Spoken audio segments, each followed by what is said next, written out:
All right. So some of you have noticed we got a bunch of extra guests here with us today. They are with Adult and Teen Challenge. As you can see, they're here with us today, and so we're going to hear from them just a bit. As you can see on our board, part of our mission statement is to rescue and restore.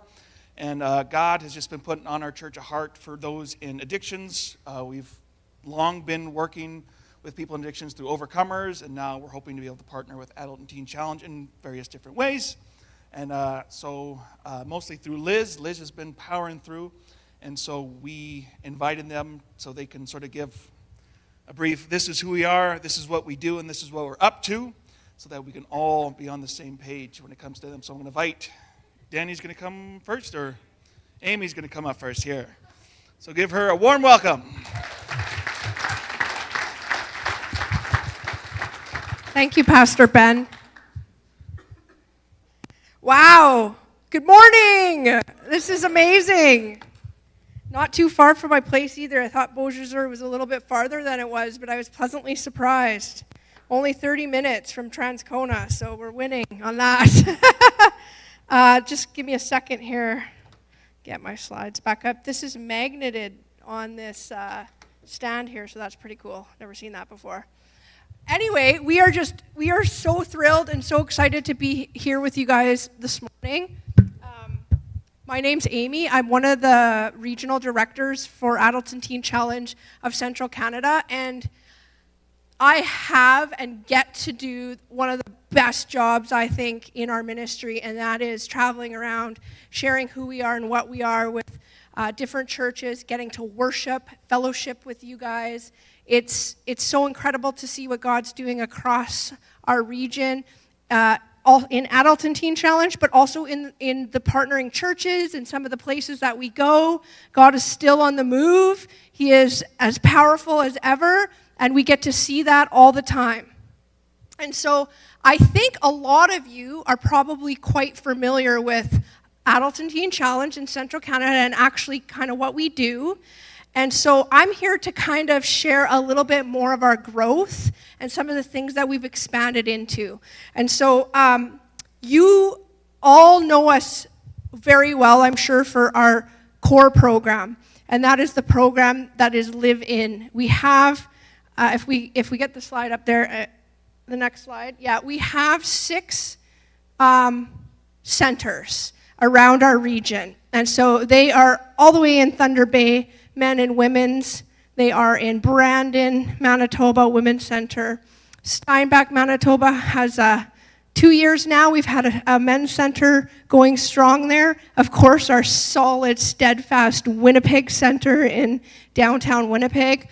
And our center up in actually Denair Beach, Saskatchewan, so for men. So they are moving and shaking and we're going to hear hopefully three testimonies today of what's coming out and what's being done within the walls of those programs through the power of Jesus Christ. And it's always so incredible and never ceases to amaze me how God works.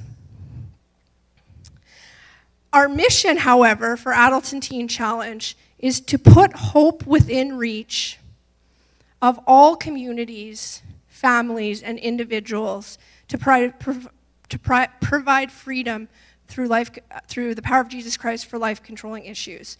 And so when you think about that mission statement, to put hope within reach of all communities, all families, all individuals, that's a big statement.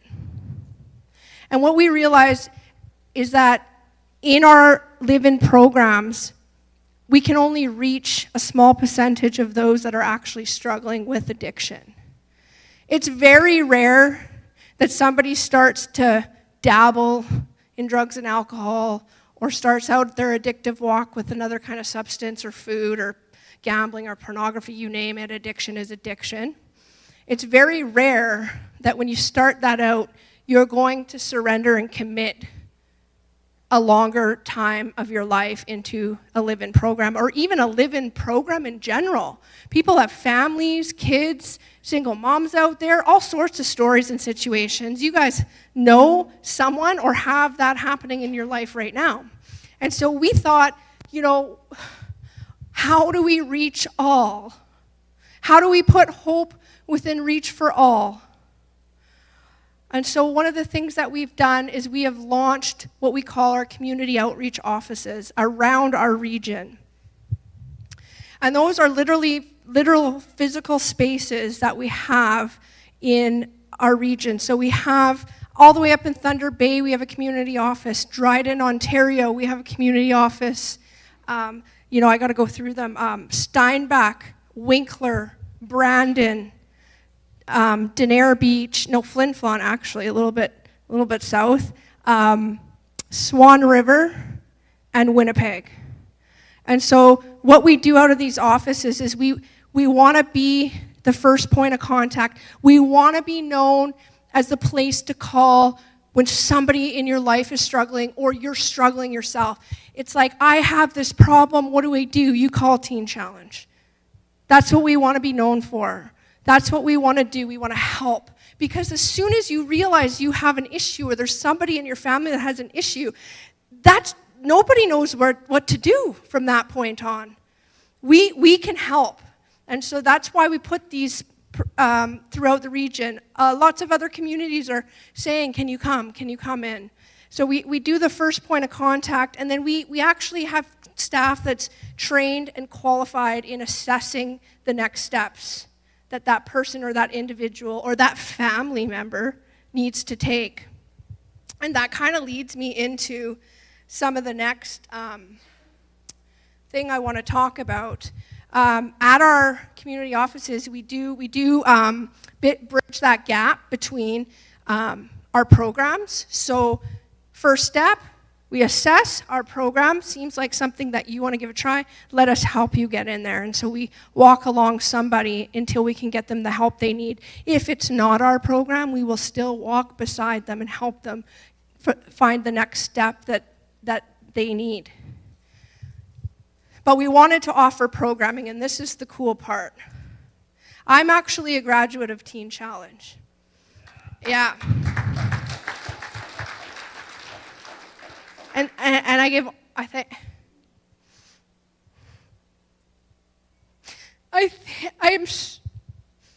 didn't know I was going to tear up. I usually do, though, because of the joy and the gratitude that I have for the work that Adults and Teen Challenge does. And I'm not just saying that because I work for Adults and Teen Challenge, but it gave me a place to go and to meet Jesus and to be transformed.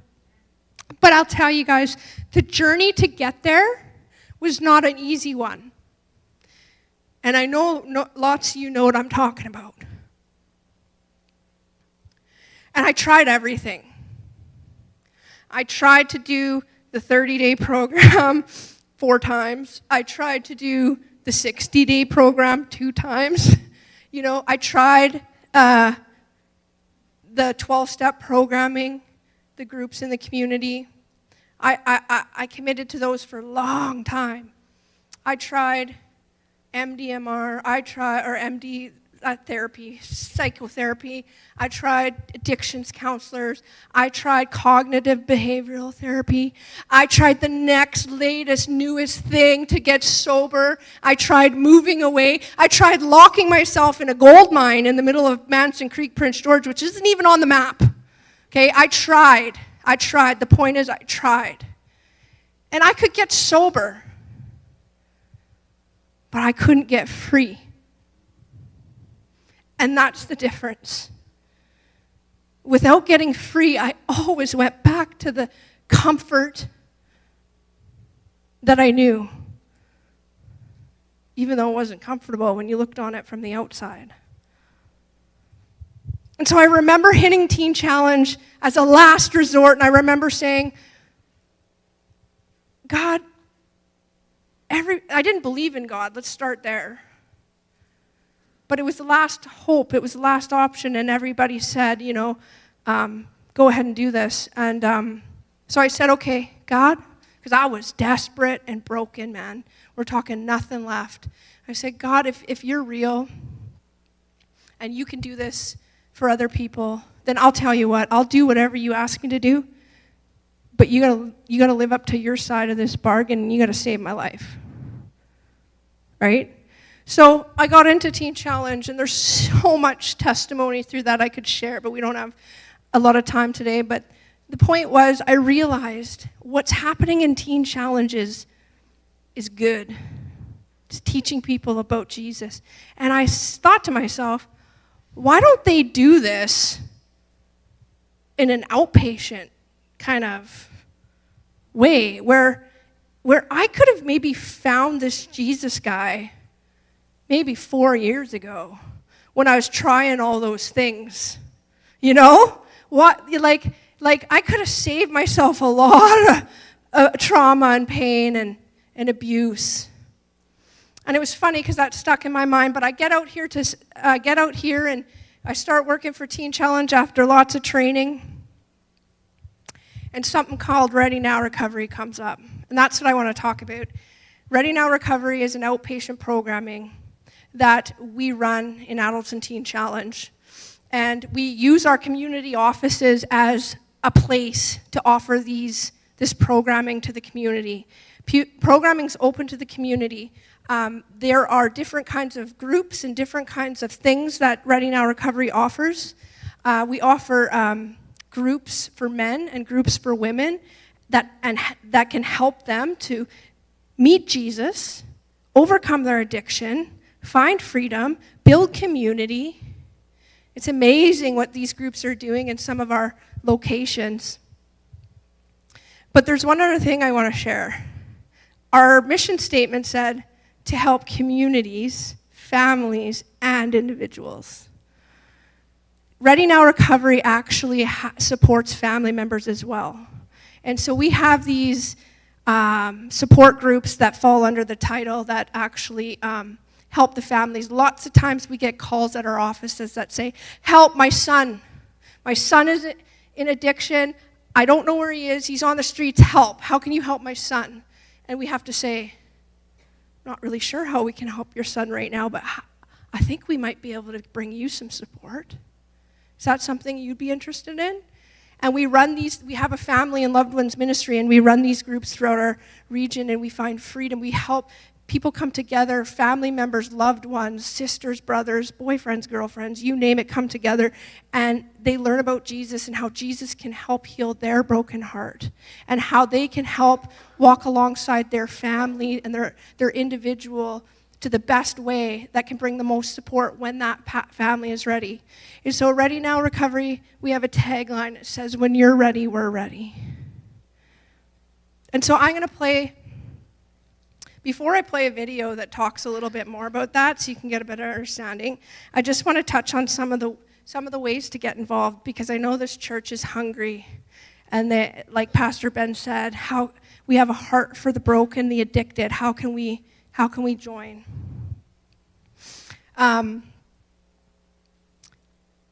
Obviously, we need some serious prayer warriors. We always need covering in our organization. So if you love to pray, and even if you don't love to pray and you have a list and you're intentional about praying, if you put our name up there, we would love that. We would love that support. We have our super thrifts that are scattered along our region. You guys are probably familiar with the Winnipeg one. Steinbach has a great one too. That's a way to donate things. It's a way to shop. All of that money covers all of our programming. There's one-time donations, obviously, that we can take, but I really want to touch on our monthly partnership quickly before we move on. All of our community outreach offices, all of that programming is free to the community. We don't charge anything for it. All the curriculum, all of the things. If you have a desire to give in a financial way, I'm going to tell you about a way that works really well for us. It's called monthly partnership. And so what that is you can give monthly. And monthly partnership really sustains our ministry. When COVID hit and our thrift stores had to close down and our micro enterprises shut down, we survived on the monthly partnership of people like you. And so that money goes towards the curriculum, the programming, the staff costs, all of that kind of thing. If you want to give today, one time or monthly partnership, please see us at the back booth there. We have brochures. We can help you with that. I think Carlos is going to be back there. Wave your hand. Myself as well. and volunteers. This is important. I think there's a lot of you in this church that hear what I'm saying and you're like, how do I help? And then I say volunteer is an opportunity that you can do that. I'm about to show a video about Ready Now Recovery. We offer a lot of these programs throughout our region, and we need volunteers to walk alongside us to help offer these programs. And so we train up individuals, we train up people to help facilitate, walk alongside us, and offer these groups in the communities. Most of our community offices that were started, that we've launched, actually started with Ready Now Recovery in their community first, before we had a physical location. And so it's something that the community can get involved with. If that interests you at all and you want to know more information about that, please also see me after the service. So we're going to play this video describing a little bit of the heart behind Ready Now Recovery. And then the best part, you're going to get to hear from our students and hear what God is doing in their lives. Again, I just want to thank you guys so much for bringing us and having us here. It's lovely to see you guys all excited with smiles on your face at church, in a community. It just warms my heart. Thank you.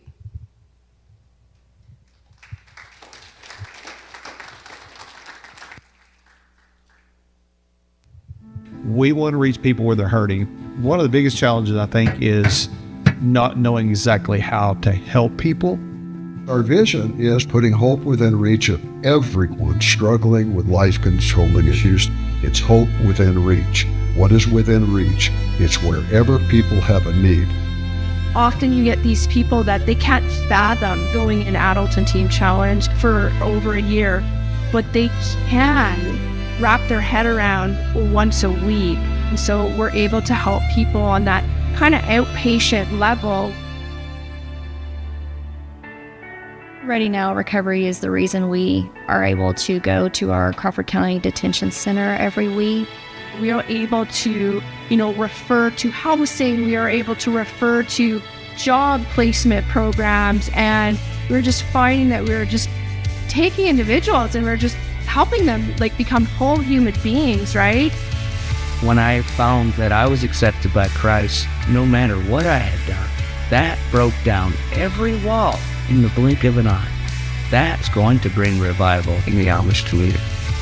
Here you have a group once a week to learn about the truths of how God can help them and bring hope into their marriage, into their lives, into their families. We talk about revival when we see revival in the community and the way people are living, the way people are ministering to each other, the lack of crime. That's revival. So I think we have to take revival outside of the church in order for it to really impact what happens on the inside of the church. After the one-year program, I ended up going into the Emerging Leaders year-and-a-half program, and I got to facilitate the same group that I ended up starting off in. If you have a heart for the specialized communities, then you are called to go into. My vision is that we can equip every specialized community in the world. The Ready Now Recovery Program has just changed how we do ministry all the way around. But there's not a day that I want to miss. Now when I go to a meeting, I realize I'm not an addict, I'm an addict in recovery, and I am a new creation because Christ said so.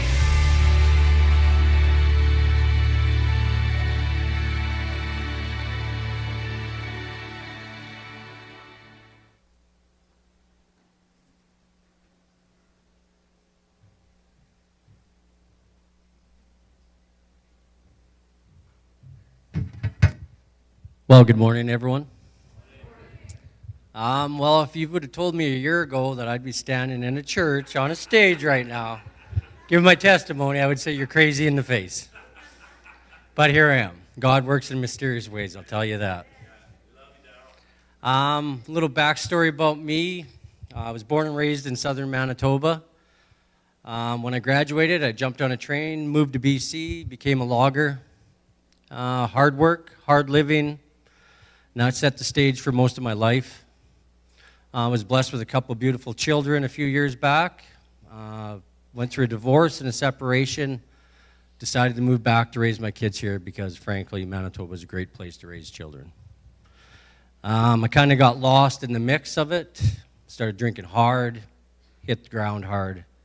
But the Lord lifted me up and dusted me off, and he brought me to Teen Challenge.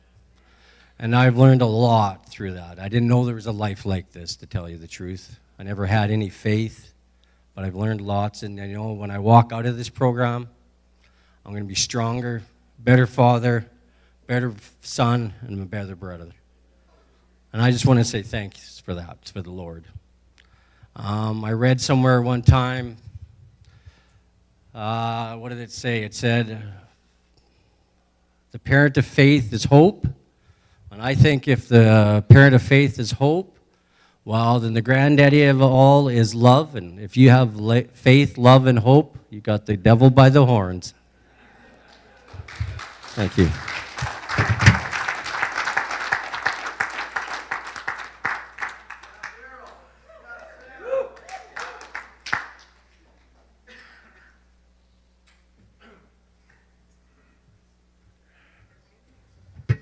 Yeah. Hey, my name's Sam, and I am a child of God. Woo! Yeah. All right. So I grew up in a semi-Christian family. I would go to like a youth group a little bit. I would go to my parents' church, maybe probably once, twice a month at the most. For the most part, I would just do that to see them happy. Like I would hate to see them like disappointed in me or whatever. Like. Just like any negative, like I just didn't want anyone to think of me negatively, especially my parents, so I did that. Yeah, so it started in grade 11.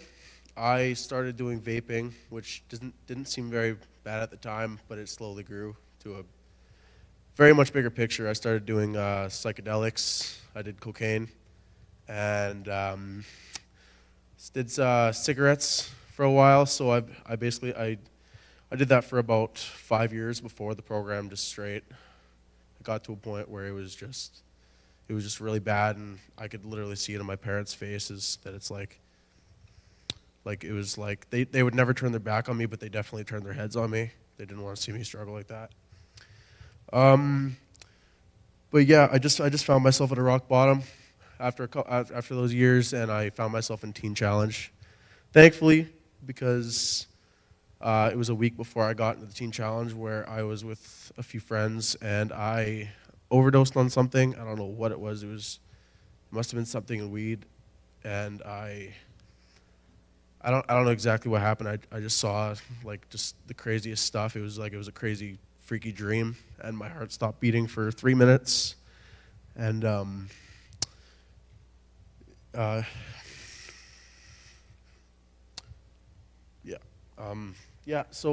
thank God I'm in Teen Challenge. I've seen so much things grow in myself and my brothers as well. I don't even have a thought of a cigarette or anything anymore. I don't know what the heck is up with that, but it's happened. Just thank God for that, man. He just like Daryl said, he picked me up from the muck and he placed me on his shoulders.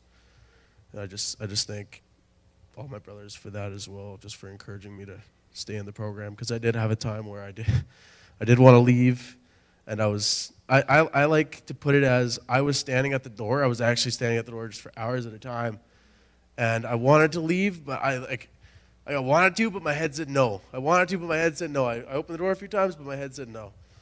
But it was since then actually I started experiencing all that stuff, and like he's helped me out in every single way, like emotionally, physically, mentally. I had crazy mental problems before I got here, and yeah, financially too. I mean, like it's just in every way he's helped me out. So I thank God for that. Yeah. I don't know where this verse is. I was just trying to find it, but it says where God provides, or where God guides you, He provides you. So I just keep thinking of that wherever I go. I mean, He's not going to put me through something that I cannot overcome. So, yeah, praise God.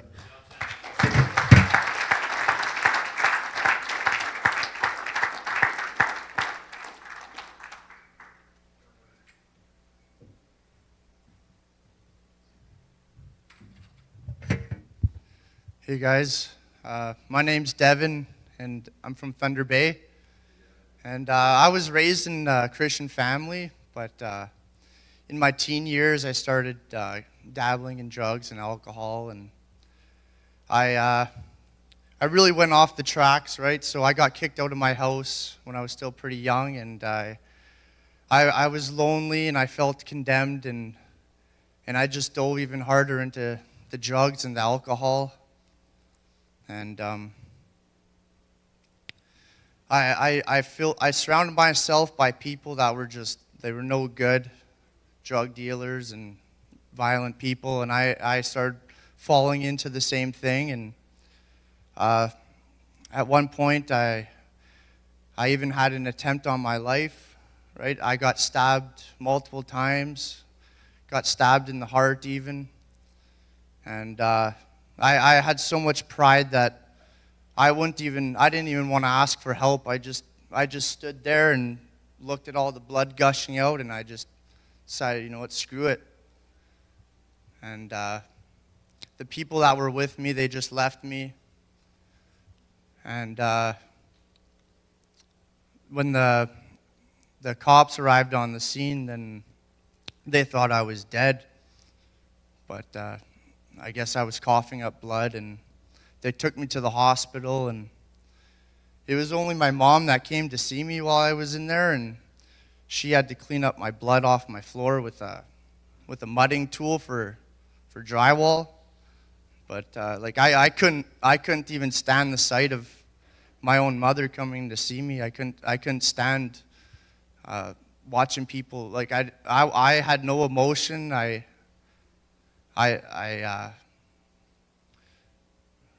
I was just dead inside. And as soon as I could walk again, I went right back to what I was doing and dove in even deeper. I was living in crack shacks. It was selling drugs. I overdosed so many times that people thought I should be either dead or brain dead. I've woken up in alleys, bathtubs, staircases, hallways to weird apartments, just left for dead. But God was looking out for me. And I had a mother that was always praying for me. And by the grace of God, I'm still breathing.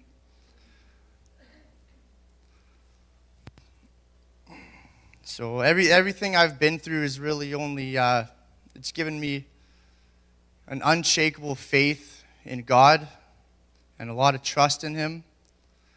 And I think the greatest miracle of all is the change in heart that I've got now. Like the ability to love my brothers and to feel loved at the same time, because I've never had that before. And so if anybody ever comes up to me bringing up my past or my brother's past, then I'd point them to, where is it here? 2 Corinthians chapter 5, verse 17, where it says, "Therefore, if anyone is in Christ, he is a new creation. Old things have passed away. Behold, all things have become new."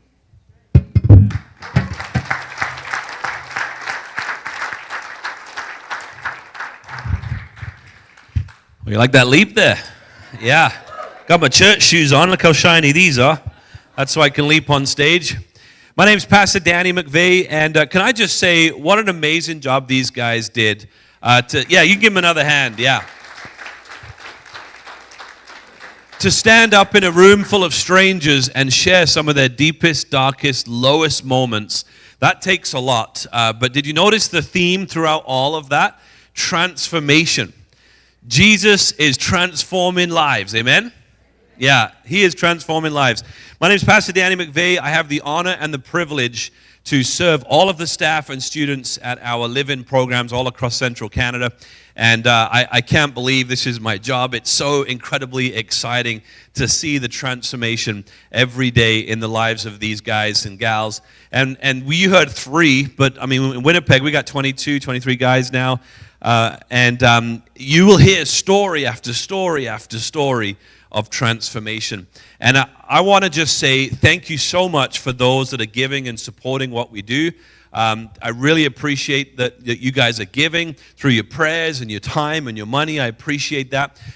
Just want to quickly mention that we do have micro enterprises. Amy touched base on that. We have our thrift store, our vehicle donation program. We send the guys out to work every day. That is a blessing, by the way, to work, isn't it? It's a blessing to work, to go, to contribute, to develop skills, and to come home tired at the end of the day from a good day's work. So it's a gift, guys, to work, by the way. But even in the midst of all that, that only covers about 50% of our operating budget. The other 50% comes from people like yourselves giving and being a part of what we do. And so I just want to say thank you so much. Amy did a bit of an ask when she was sharing, and I want to just close our time here by saying, first of all, we really honor this pulpit. We thank you that you've given us time and allowed us to be here and take time in the service to share with you. And so we don't take that lightly. Thank you very much from the bottom of our hearts for giving us time to do that. But the second thing I want to say is that if you put your trust in Jesus, if you would say he is your Savior and you know what it means to be forgiven and loved, you are called to be an ambassador of Christ. Paul talks about this in 2 Corinthians. He says that you are ambassadors of Christ. That means you represent a government in a different foreign land, if you will. And so this is the government of heaven, and we represent Jesus right here on earth. And we are encouraged in that same scripture to convince others of the good news of Jesus. It says, since that you know what it is to be forgiven and loved and have hope, since you know that we urge you, convince others of this same thing. And I may get in trouble for saying this, but Teen Challenge, we're not an addictions recovery program. I mean, yes, we are, but we're really not. We are a discipleship program. What we are going to do is introduce you to the only person that's going to bring lasting change, and his name is Jesus Christ. Amen? Yeah. And so if you place your trust in Jesus, you are invited to be a part of the work that he's doing. And that's what I want to close with, just by simply inviting you to be a part of this good work of telling people about the hope of Jesus. If you've given, thank you so much. And thank you for those considering giving. I want to invite you to become a monthly partner and be a part of what we're doing. Head to the table at the back. You can meet some of the guys. You'll see Carlos. You'll see Amy there. And again, thank you so much, Pastor Ben. Thank you for having us. God bless you guys.